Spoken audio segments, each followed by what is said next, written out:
பிரியமானவர்களே, இயேசு கிறிஸ்துவின் நாமத்தில் உங்களை நான் வாழ்த்துகிறேன். எப்படி இருக்கீங்க? நல்லா இருக்கீங்களா? காலைதோறும் ஆண்டவருடைய கிருபை புதிதாயிருக்கிறது.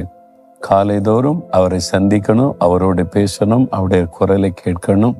அவரை சந்தித்த பிறகு உலக வாழ்க்கை ஆரம்பிக்கணும்.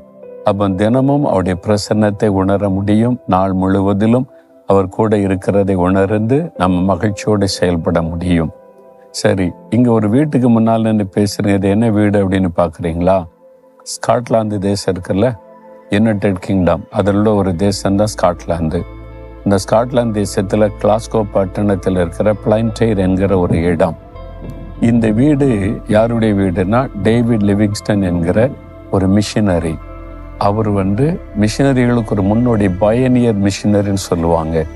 ஆப்பிரிக்கா நாட்டில் இருக்கிற இருள் சூழ்ந்த சூழ்நிலை இருக்கிற ஒரு பாதுகாப்பு இல்லாத, மனிதர்கள் சண்டையிட்டு அடித்து சாப்பிடக்கூடிய அந்த மாதிரி சூழ்நிலையில் இருந்த மக்கள் மத்தியில் சுவிசேஷம், இயேசுவாகிய இரட்சகரை கொண்டு போகணும், அந்த வெளிச்சத்தை கொண்டு போகணும் தரிசனத்தோட ஊழிய செய்த ஒரு மிஷினரி. 1840 1873 வரை 33 ஆண்டு காலம் ஊழிய செய்திருக்கிறார். அவருடைய வீடு தான் இது. அவர் பிறந்து வளர்ந்த வீடு. இங்கே ஒரு பருத்தி ஆலயம் இருக்கிறது. அவர் சிறு பையனாக இருக்கும்போது படித்து கொண்டே இந்த பருத்தி ஆலையில் வேலை செய்திருக்கிறார். அது மாத்திரம் ஒரு நாளைக்கு 14 மணி நேரம் வேலை செய்வாராம். 10 வயசாக இருக்கும் போதே. எவ்வளோ கடின உழைப்பாளி பாருங்க. சோம்பேறிகளை ஆண்டவர் தெரிந்து கொள்வதே இல்லை. கடினமாக உழைக்கிறவங்கள தான் கர்த்தரும் தெரிந்து கொள்ளுவார். அவர் ஒரு மருத்துவர், டாக்டராக படித்து முடித்து பைபிளும் கற்றுக்கொண்டார், மருத்துவமும் படித்து முடித்து ஒரு மருத்துவ மிஷினரியாக அந்த ஆப்பிரிக்கா மக்கள் மத்தியில் சேவை செய்ய போனார். அந்த மக்கள் மத்தியில் போய் அவங்க நிறைய வியாதியில் பாதிக்கப்பட்டு கஷ்டப்படுகிற மக்கள் மருத்துவ உதவி செய்தது மட்டுமல்ல, இயேசுவாகிய நற்செய்தியை அறிவித்தார். அந்த இடத்துல பல பாடுகள், தனிமை, வியாதி. ஒரு முறை சிங்கம் அவரை தாக்கி ஒரு கை அதனால பாதிக்கப்பட்டு போனது. அதுக்கு மத்தியிலே தான் அவங்க மத்தியில் ஊழியம் செய்தார். அவர் மரித்த போது அங்க இருக்கிற மக்கள் இயேசுவை அறிந்து கொண்டு கர்த்தருக்குள்ள புது வாழ்வு பெற்றதுனால இவர் மேல ரொம்ப அன்பு காண்பித்து அவருடைய சரீரத்தை கூட இங்கிலாந்துக்கு அனுப்ப முடியாதுன்னு சொன்னாங்க. இங்கிலாந்து அரசாங்கம் தலையிட்டு, இல்லை அவர் எங்களுக்கு வேணும், அவருடைய சரீரத்தை நாங்கள் தான் அடக்கம்னு கேட்டுக்கொண்டதுனால ஜாம்பியாவில் இருக்கிற அந்த மக்கள், ஆப்பிரிக்காவில், அவருடைய இருதயம் எங்களை குறித்த ஒரு எண்ணத்தினால் நிறைந்திருந்தது. எங்கள் மேலுள்ள கிறிஸ்துவின் அன்பினால் தான் அவர் வந்தார். அவருடைய இருதயம் எங்களுக்கு வேணும்னு சொல்லி இருதயத்தை மாத்திரை எடுத்து அங்கேதான் ஆப்பிரிக்காவிலே புதைத்து கொண்டார்கள். அவருடைய மற்ற சரீரங்கள் தான் அங்கே அனுப்பப்பட்டது. வெஸ்ட்மினிஸ்டர் அபே என்று சொல்லி ராஜ குடும்பத்தார் அடக்கமணப்படக்கூடிய ஒரு பெரிய தேவாலயம் இங்கிலாந்தினுடைய பார்லிமெண்ட் கட்டடத்துக்கு ஜஸ்ட் ஆப்போசிட்டில் இருக்கிறது. அந்த தேவாலயத்துக்குள்ள ராஜ மரியாதையோடு அவர் அடக்கம் பண்ணப்பட்டார். ஆண்டவருக்காய் சாதித்த ஒரு மனிதர். அவர் பிறந்து வளர்ந்த இடம்தான் இந்த இடம்.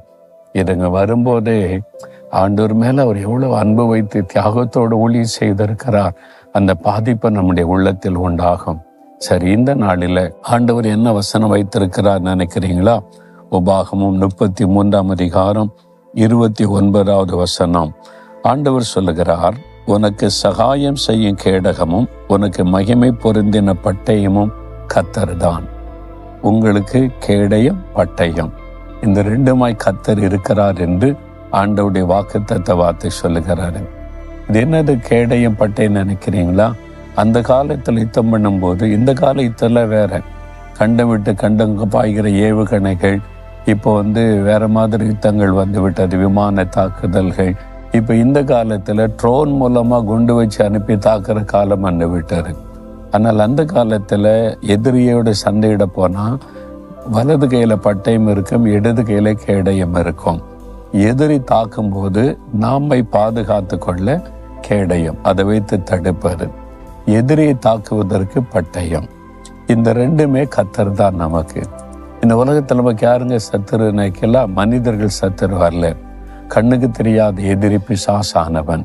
அவன் தான் நமக்கு விரோதமாய் மனிதர்களை எழுப்புகிறான், டிஸ்டர்ப் பண்ணுகிறான், வியாதியை கொண்டு வருகிறான், பயத்தை கொண்டு வருகிறான், போராட்டத்தை கொண்டு வருகிறான், நம்ம எவ்விதத்திலும் தாக்கி முடக்கி விட நினைக்கிறான். அவனுடைய தாக்குதல்களினாலே நாம் பாதிக்கப்படாதபடி கேடயத்தினாலே தடுத்து நம்மை பாதுகாத்து கொள்ளணும். அவனுடைய கிரியைகளை அழிக்கும்படி பட்டயத்தை வைத்து ஜெபிக்கத்தின் மூலமாக அவனுடைய கிரியைகளை நம்ம அழிக்கணும். இந்த ரெண்டையும் ஆண்டவர் நம் கையில தந்திருக்கிறார். இந்த ரெண்டுமே கர்த்தர் தான் நமக்கு. அவர் தான் நமக்கு கேடயமாகவும் இருக்கிறார், பட்டயமாகவும் இருக்கிறார். அப்ப என்ன சொல்லணும், ஆண்டவரே நீங்க எனக்கு கேடயமா இருக்கிறதுனால சத்துரு என்னை சேதப்படுத்த முடியாது. பிசாசு எத்தனை போராட்டம் கொண்டு வந்தாலும் என்னை சேதப்படுத்த முடியாது. பிறகு எதுக்கு பயப்படணும், எதுக்கு கலங்கன்னு சூழ்நிலை பார்த்து உங்களை ஒன்றை சேதப்படுத்த முடியாது. ஆண்டவர் கேடயமா முன்னால நின்று தடுத்து உங்களை பாதுகாக்கிறவர். அவர் தான் உனக்கு பட்டயம். இயேசுவின் நாமத்தை சொல்லுங்க. ஒரு பட்டயம் வெட்டுவதை போல சத்துருடைய கிரியைகளை ஒரு வெட்டி வெட்டி உங்களுக்கு ஜெயம் தருவார். இன்றைக்கு உங்க வாழ்க்கையில் இருக்கிற போராட்டம், பிசாசு எழுப்பி இருக்கிற யுத்தம், நீங்க இன்றைக்கு தைரியமா ஆண்டவருடைய கேடயம், கர்த்தர்தான் கேடயம், கர்த்தர்தான் பட்டயம், அதை விசுவாசித்து நீங்க இயேசுவின் நாமத்தை சொல்லி ஜெபிங்க. சூழ்நிலைகள் தலைகளா மாறும். இன்றைக்கே மாறும். இப்பொழுதே விசுவாசிக்கிறீங்களா? அப்ப சொல்லுங்க, ஆண்டவரே நீங்க எனக்கு கேடயமா இருக்கிறீங்க, எனக்கு பட்டயமா இருக்கிறீங்க. சத்துரு என்னை மேற்கொள்ள முடியாது. இயேசு கிறிஸ்துவின் நாமத்தில் என் சத்துருவின் கிரியைகள் அழிக்கப்படவும் நான் ஜெயிக்கவும் நீர் எனக்கு அந்த பட்டயமாக இருந்து ஜெயம் தருகிறதற்காய் ஸ்தோத்திரம், ஸ்தோத்திரம். இயேசுவின் நாமத்தில் ஆமேன், ஆமேன்.